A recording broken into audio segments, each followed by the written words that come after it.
Man respublikaga Vazirlar Mahkamasiga keldik. Mana bugun ikkinchi kunimiz.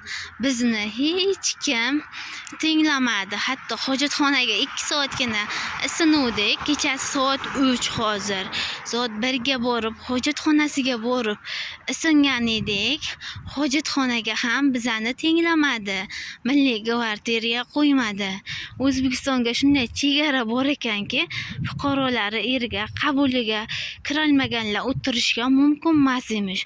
Bosh vazir hududiga nahotki oddiy fuqaro o'tira olmasa, biz bu uchun qayerga murojaat qilaylik?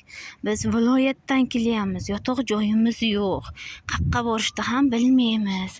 Prezidentimiz bilsin, bosh vazir bizani tinglamay, hatto xalq qabulxonasi ham yolg'ondan bizni yopdi. Mana qarang, buvamizning oq uyi.